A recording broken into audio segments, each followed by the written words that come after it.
En el primer semestre de 2025, la agencia tributaria en la provincia de Ourense ha alcanzado un hito sin precedentes, recaudando 316 millones de euros, lo que representa un incremento interanual del 12% respecto al mismo periodo de 2024.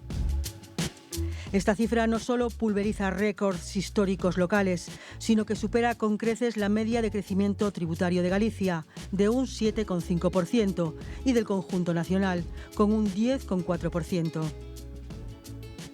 En un contexto de recuperación económica y ajuste de políticas fiscales, Ourense se erige como un referente de dinamismo tributario, impulsado por una combinación de mayor presión fiscal y una economía local en expansión.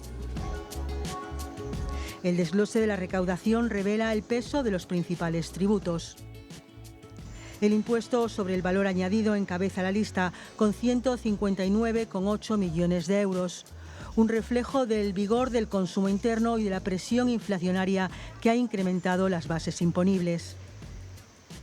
Le sigue el impuesto sobre la renta de las personas físicas, con 123,7 millones de euros, que evidencia un sostenido crecimiento de la tributación directa sobre los ingresos de los hogares. Por su parte, el impuesto de sociedades aportó 23,1 millones de euros, mostrando un incremento moderado pero significativo, sustentado por una mejora en los beneficios empresariales y la supresión de exenciones fiscales implementadas durante la pandemia y las medidas antiinflacionarias de años recientes. En términos per cápita, los habitantes de Ourense contribuyen con una media de 7 euros diarios en tributos, lo que equivale a una carga fiscal acumulada de 510 millones de euros entre enero y septiembre de 2025, otro récord para el ejercicio en curso. Este desempeño consolida una tendencia alcista que se remonta una década. En el primer semestre de 2015, la recaudación ascendía a 163 millones de euros, lo que implica un crecimiento acumulado superior al 90% en 10 años. Este aumento sostenido refleja no solo una mayor base imponible, derivada de la recuperación económica y el incremento del consumo, sino también una intensificación de la presión fiscal sobre hogares y empresas. La estructura de la recaudación en Ourense pone de manifiesto una clara preponderancia de los hogares, que aportan aproximadamente el 90% del total recaudado, principalmente a través del IRPF y el IVA asociado al consumo. Este predominio subraya la elevada carga fiscal que soportan las personas físicas, tanto por sus rentas como por su gasto cotidiano. Por su parte, las empresas contribuyen con el 10% restante, destacando los 23,1 millones de euros procedentes del impuesto de sociedades que gravan los beneficios corporativos. Un reparto que evidencia una asimetría en la presión fiscal, con los hogares asumiendo el grueso de la contribución tributaria, mientras que las empresas, aunque con un aporte creciente, representan una proporción menor. La contribución empresarial varía según los sectores económicos clave de la provincia, aunque los datos públicos recientes no ofrecen un desglose granular. No obstante, es posible identificar patrones claros.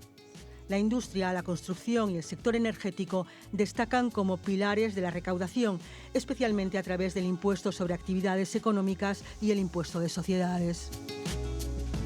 Actividades como la construcción eléctrica y las obras públicas emblemáticas en Ourense generan ingresos fiscales significativos bajo epígrafes específicos del impuesto de actividades económicas. El comercio y los servicios, por su parte, contribuyen de manera relevante mediante el IVA y el IRPF, este último especialmente en el caso de autónomos y profesionales liberales. La hostelería y el turismo, sectores estratégicos para la economía local, también suman a través del IVA soportado en servicios y productos, mientras que la agricultura y la pesca tienen una participación más limitada, condicionada por regímenes fiscales específicos.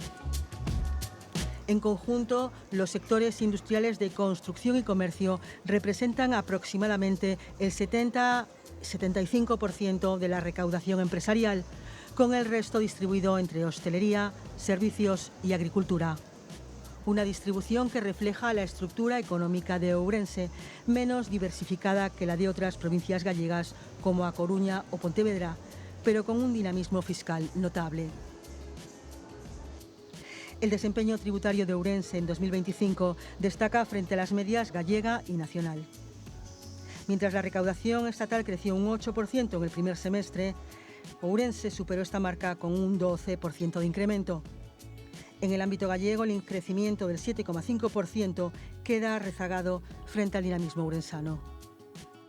Sin embargo, en términos absolutos, la recaudación de Galicia, impulsada por economías urbanas más robustas, como la de A Coruña y Vigo, sigue siendo proporcionalmente superior. La estructura económica de Ourense, con un peso industrial menor y un tejido empresarial más reducido en comparación con otras provincias gallegas, condiciona su perfil fiscal. La provincia depende en mayor medida de los impuestos directos e indirectos sobre los hogares, que representan más del 80% de esa recaudación, frente a una contribución empresarial más significativa en regiones con mayor densidad de grandes corporaciones. Además, en tributos municipales, como el impuesto sobre bienes inmuebles, Ourense mantiene una presión fiscal más baja que ciudades como A Coruña o Santiago, lo que le confiere una ventaja competitiva en el ámbito local. La evolución de la recaudación en Ourense en los últimos 10 años es un testimonio de su creciente relevancia fiscal. El crecimiento acumulado del 90% desde 2015 refleja una combinación de factores: una economía local en expansión, un aumento en la base tributaria y una intensificación de la presión fiscal. Este dinamismo se ha mantenido con récords anuales consecutivos, superando en 2025 los 510 millones de euros recaudados en los primeros 9 meses de 2024. En comparación con otras provincias gallegas, Ourense muestra una evolución más favorable en términos porcentuales, aunque su recaudación absoluta sigue siendo menor debido a su menor peso económico. A nivel nacional, la provincia se distingue por su capacidad para superar las tasas de crecimiento medio, consolidándose como un actor relevante en el panorama fiscal español. En conclusión, Ourense es un motor fiscal en ascenso y en 2025 no solo recauda, sino que acelera. Es ese lugar donde los números hablan y el fisco celebra.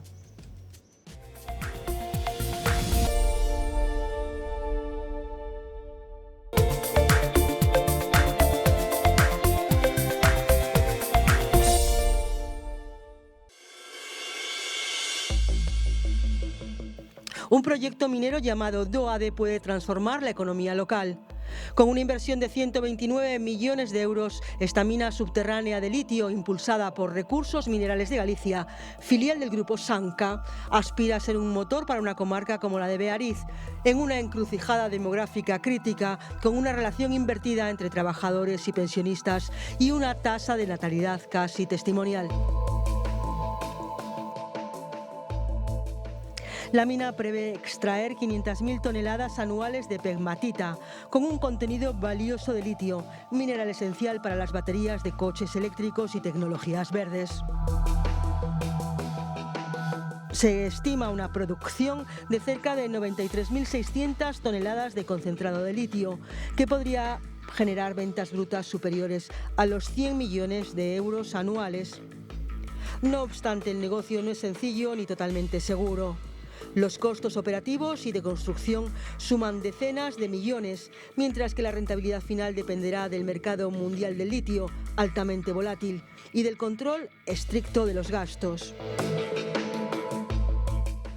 Además, la minería no es inocua para el ecosistema. Son inevitables el ruido, el polvo y las alteraciones en el entorno de Beariz, donde grupos ecologistas ya han mostrado su rechazo y preocupación por la posible afectación al agua y a la biodiversidad. Para ganar la confianza local, la empresa ha apostado por la transparencia, con más de 8.700 páginas de informes técnicos públicos y un compromiso firme de diálogo con la comunidad.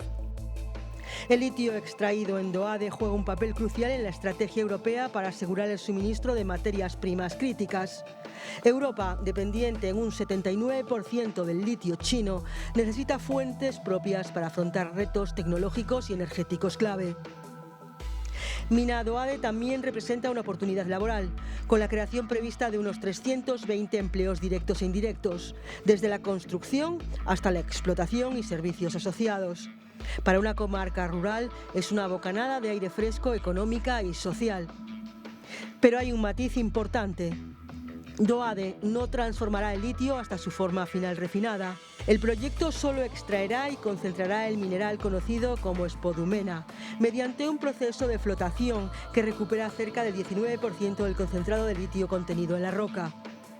Este concentrado será la materia prima enviada a otras plantas, fuera de la mina, donde sí se llevarán a cabo los procesos químicos para obtener productos de mayor valor añadido, como el carbonato o hidróxido de litio, esenciales para las baterías y con precios que pueden alcanzar hasta los 15.000 euros la tonelada.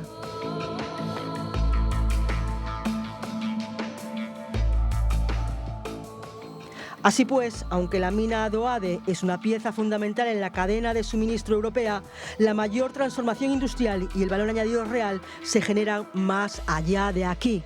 El futuro decidirá si este proyecto logra equilibrar crecimiento económico con sostenibilidad social y ambiental para Ourense y Galicia.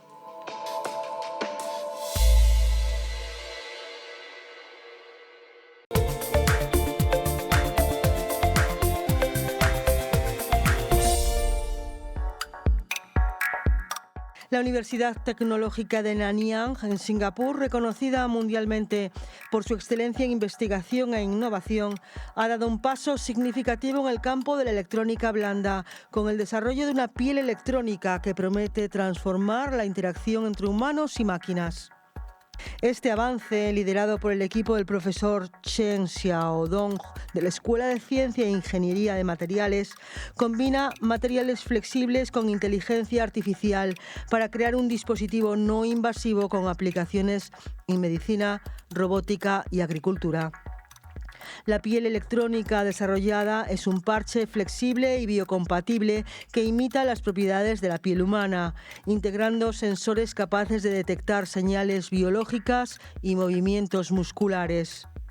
Este dispositivo, descrito como una segunda piel, utiliza materiales blandos como hidrogeles y termoplásticos, en contraste con los tradicionales semiconductores rígidos como el silicio. El parche puede estirarse hasta 7 veces su longitud, sin romperse, gracias a un conector elástico llamado Bind, interfaz básica nanodispersa, compuesto principalmente de termoplástico blando y nanotubos de carbono. El sistema combina electrónica blanda con visión por computadora y redes neuronales, lo que permite captar señales de alta calidad para aplicaciones de alta precisión, como el reconocimiento de gestos manuales o el control de dispositivos robóticos. En pruebas realizadas, el parche ha demostrado ser capaz de guiar un brazo robótico para realizar tareas como agarrar una naranja o abrir un cajón, incluso cuando es operado por personas con discapacidades motoras. A diferencia de los implantes cerebrales como los desarrollados por Neuralink, esta piel electrónica no requiere cirugías. Puede colocarse en extremidades o en la cabeza, detectando movimientos musculares y señales biológicas para traducirlas en órdenes. Esto la hace ideal para personas con movilidad reducida, permitiéndoles controlar prótesis, sillas de ruedas motorizadas o dispositivos electrónicos con gestos simples. En un proyecto paralelo se desarrolló una tirita inteligente que detecta biomarcadores como la glucosa en el sudor con una sensibilidad 100 veces superior a las tecnologías existentes, alcanzando cambios de tan solo 0,001 milimoles. Este parche, detallado en la revista Analytical Chemistry, abre la puerta a monitoreo no invasivo en tiempo real para pacientes con diabetes. Además de su uso en medicina, la piel electrónica tiene aplicaciones en agricultura, donde sensores blandos pueden monitorear la salud de las plantas, y en robótica, donde permite a los robots sentir su entorno. También se ha explorado su uso en biomonitores, marcapasos y hasta en la creación de materiales que se encogen para envolver tejidos como el corazón.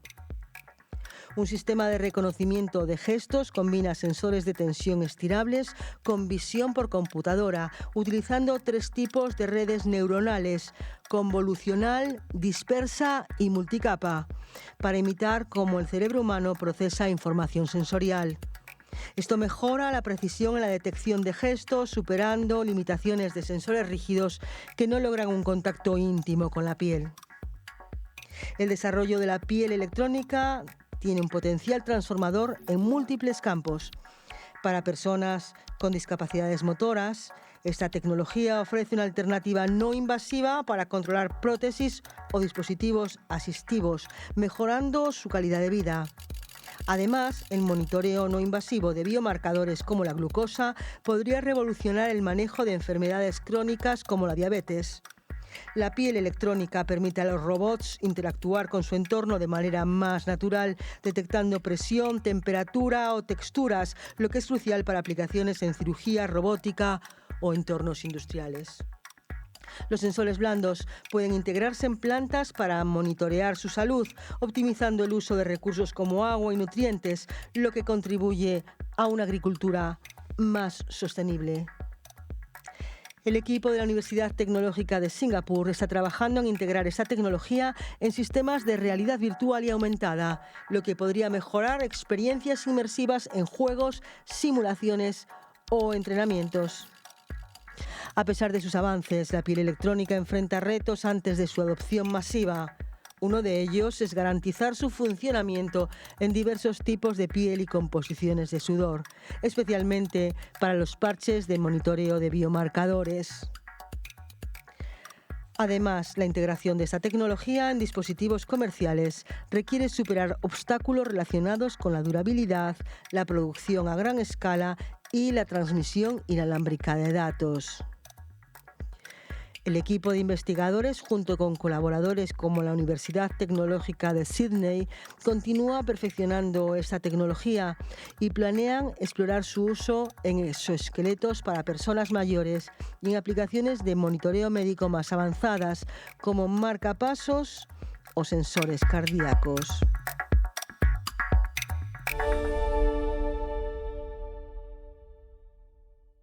Ourense, una provincia con un potencial económico enorme, se enfrenta a un obstáculo que lleva décadas frenando su desarrollo: unas infraestructuras pendientes. En total hablamos de una deuda histórica de más de 2.200 millones de euros que se van acumulando ante nuevas demandas. La realidad es que Ourense es la provincia gallega menos poblada, alrededor de 300.000 habitantes, y con un terreno montañoso que encarece las obras. Esto ha llevado a una menor prioridad en inversiones estatales y autonómicas. Ya desde la transición, si bien Galicia ha recibido fondos europeos y estatales, la provincia solo ha captado una fracción, y muchos recursos se han desviado a ejes económicos como el Corredor Atlántico, dejando a Ourense de lado.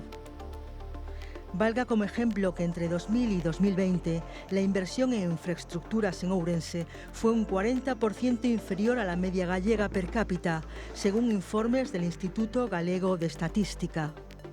Sin abundar en las carencias, 4 son los proyectos clave que siguen sin materializarse, al que cabe sumar otros nuevos, afectando directamente a sectores como el agroalimentario, el turismo, el termalismo y la industria de la pizarra.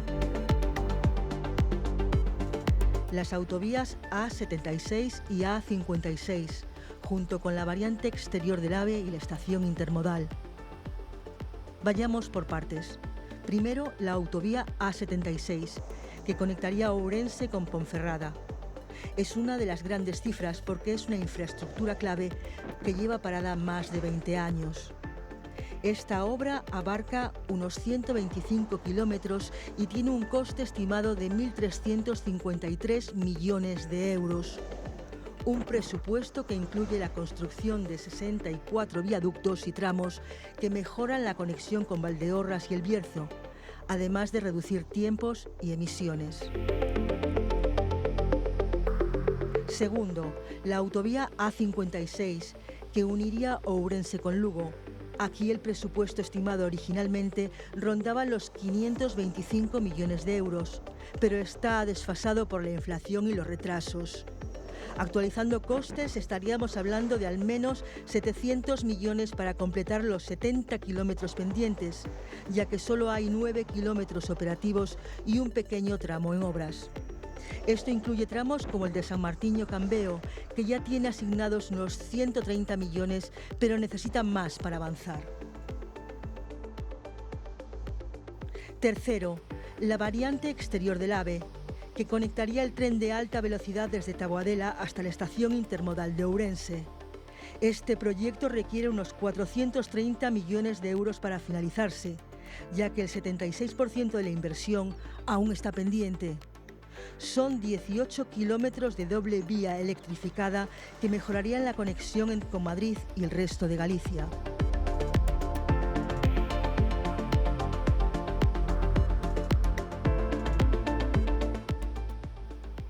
Por último, la estación intermodal, que sigue en espera de reforma y ampliación, con un coste estimado de unos 30 a 50 millones de euros, dependiendo de los ajustes finales al proyecto, que ya lleva retrasos desde hace más de una década.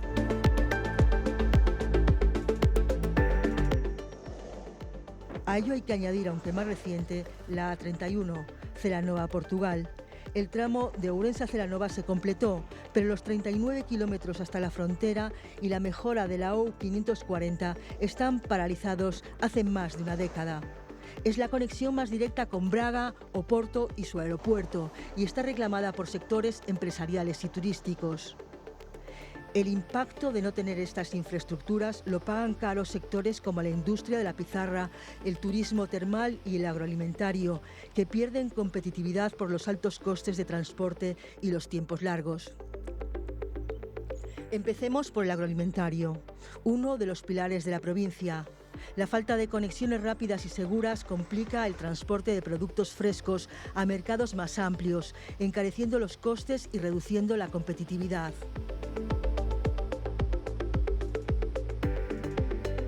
En el turismo y el termalismo, sectores con un potencial brutal, las malas comunicaciones disuaden a visitantes que podrían llegar desde Portugal o el norte de España. La industria de la pizarra, especialmente en Valdeorras, sufre por la dificultad de mover mercancías pesadas hacia los puertos gallegos o la Meseta. Y las pequeñas y medianas empresas, que son el motor de la economía ourensana, están perdiendo oportunidades de crecimiento por estas limitaciones. No es solo tiempo perdido en desplazamientos, es dinero y empleos que se escapan. La Confederación Empresarial de Ourense lleva años alzando la voz y no es para menos. La A76, por ejemplo, podría generar un beneficio social de 1.400 millones de euros a 30 años, según la patronal Seopan, con ahorros en tiempo, menos emisiones de CO2 y casi 14.000 empleos a largo plazo. Pero los retrasos no son solo un problema técnico. También son un bloqueo político y el principal freno está en la falta de licitación, la lentitud administrativa, la actualización normativa y la insuficiencia presupuestaria. Las obras avanzan con parones reiterados y compromisos pospuestos. Urge que el Ministerio de Transportes acelere los proyectos redactados, como el tramo Ourense-Cambeo de la A56, que tiene un presupuesto de 130 millones asignado, pero necesita un empujón final para la licitación. Urge actualizar los presupuestos de obras como la A76, cuyos costes estimados están desfasados. Urge, como piden Xunta y empresarios, priorizar tramos clave como San Martiño-Cambeo de la A56 para conectar los pocos kilómetros operativos y darles utilidad real. La pregunta es, ¿hasta cuándo seguiremos esperando?